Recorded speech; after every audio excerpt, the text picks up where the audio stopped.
If you want to know a big mistake that I think people make, everybody comes into this and they only want, the ladies who lunch or upper income people. There's a lot more.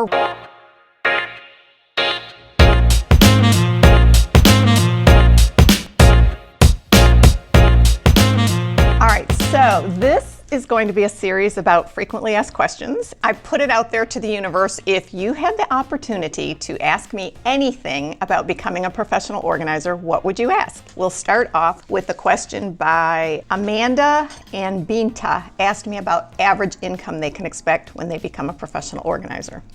So the average income that you could expect is right out of the gate, I would say anywhere between $50 and $300. Obviously, an hour. Obviously, a new organizer is not going to make the $300. That's for a very experienced organizers and most likely in the corporate world. The amount you're going to earn also depends on the type of clients you have. Typically, residential organizers do not earn as much as corporate business organizers or productivity experts. It also depends on where you live. If you're in an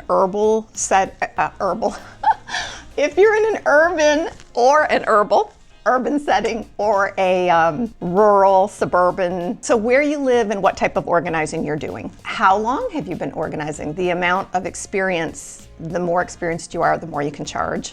The better your reputation, the better your fee. And again, rates are going to vary. So start off, and here's my tip, because it's really hard once you name a rate to go back to your clients and raise that rate.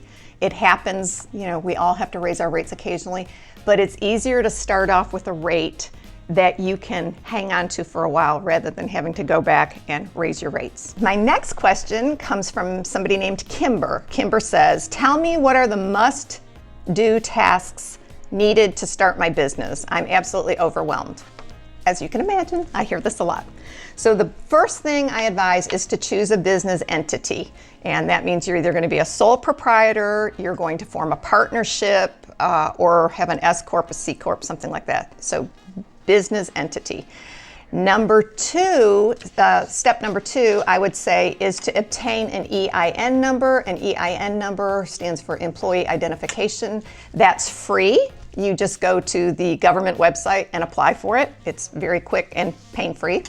The third thing is open a business bank account. You want to do this for several reasons.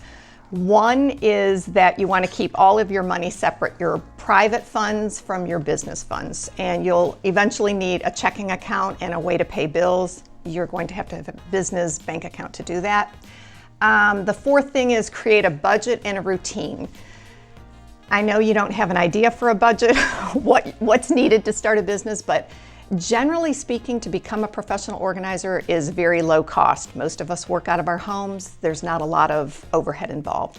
And then the routine is you want to get in a routine of when clients pay you, if they're paying with a check, you would want a system for depositing that. So for example, every Friday, I'm going to pay my bills and deposit my checks or whatever. The next must-do thing would be to select some type of accounting software. And there's lots and lots of options out there, or hire an accountant to do it, which, as I've mentioned in other videos, I'm not good at math. So that was the first thing I did, right? Because I know that what takes me 10 hours to do, it would take an accountant 45 minutes to do. So that's my advice. The next question comes from Ashley, and Ashley wants to know how she is going to determine who her target market is. There's lots of ways to define your target market.